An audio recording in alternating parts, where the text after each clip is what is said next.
కేంద్ర ప్రభుత్వం పెన్షనర్ల పట్ల అనుసరిస్తున్న వ్యతిరేక విధానాలను ఖండిస్తూ మంచిర్యాల పట్టణంలోని బిఎస్ఎన్ఎల్ కార్యాలయం ఎదుట all pensioners and retired persons association వారు ఆందోళన చేపట్టి బిఎస్ఎన్ఎల్ అధికారికి వినతి పత్రం అందజేశారు. ఈ సందర్భంగా పెన్షనర్ అసోసియేషన్ నాయకులు ప్రభాకర్ మాట్లాడుతూ కేంద్ర ప్రభుత్వం పెన్షనర్లకు నష్టం కలిగించే విధంగా చట్టాలను రూపొందించి ఉద్యోగులను పెన్షనర్లను వేరు చేసే విధంగా చట్టాలను చేసే ప్రయత్నంలో ఉందని, వాటి ద్వారా 1/1/2026 నుండి పెన్షనర్లకు వేతన సవరణ మరియు కరువు భత్యం మంజూరు చేయడాన్ని పూర్తిగా నిలిపివేసే ఉద్దేశంతో కొత్త చట్టాలను రూపొందిస్తుందని, కేంద్ర ప్రభుత్వం విధానాలకు వ్యతిరేకంగా దేశంలోని అన్ని శాఖల్లో పనిచేసే రిటైర్డ్ అయిన పెన్షనర్లు అందరూ ఆందోళన కార్యక్రమాలు గత 6 నెలలుగా నిర్వహించడం జరుగుతుందని, అందులో భాగంగానే ఈరోజు బిఎస్ఎన్ఎల్ ఆఫీస్ ఎదుట బిఎస్ఎన్ఎల్ పెన్షనర్లు, రైల్వే పెన్షనర్లు, సింగరేణి రాష్ట్ర ప్రభుత్వ ఉద్యోగ పెన్షనర్లు ఐక్యంగా ఈరోజు ఆందోళన చేపట్టి బిఎస్ఎన్ఎల్ ఏరియా డివిజన్ అధికారి ప్రకాష్కు డిమాండ్లతో కూడిన వినతి పత్రాన్ని అందజేశారు. భవిష్యత్తులో దేశంలోని అన్ని పెన్షనర్ సంఘాలు ఐక్యంగా పోరాటం చేసి ప్రధానమంత్రి మోడీ వరకు చేరే విధంగా నిరసన కార్యక్రమాలు చేపట్టాలని తెలిపారు.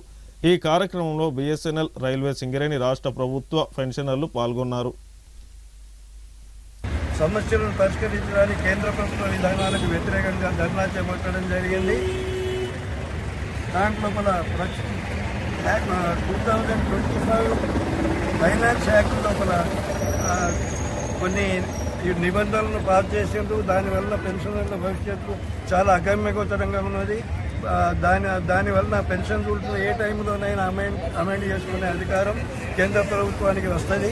దానివల్ల కాబోయే పెన్షనర్లే కాదు, అయిపోయిన పెన్షనర్లకు, దిగిపోయిన పెన్షనర్లకు కూడా దీనివల్ల ప్రమాదం పొంచి ఉన్నది. దీని ఎఫెక్ట్ 1/1/72 నుంచి చేసింది కాబట్టి అందరికీ ఉండే బెనిఫిట్స్ కానీ ఏ రకమైన ఏ క్షణమైనా విత్డ్రా చేసుకునే అధికారం పెన్షనర్ కేంద్ర ప్రభుత్వానికి ఉన్నది. కేంద్ర ప్రభుత్వం ఒకసారి ఇంప్లిమెంట్ చేసిందంటే రాష్ట్ర ప్రభుత్వాలు కూడా, రాష్ట్ర ప్రభుత్వ పెన్షనర్లకు కూడా వాటిని చేస్తూనే ఉంటుంది. టర్మ్స్ ఆఫ్ రెఫరెన్స్ లోపల కూడా కేంద్ర ప్రభుత్వం 8 పే 3R6 సిపిసికి ఒక ఇది పెట్టింది.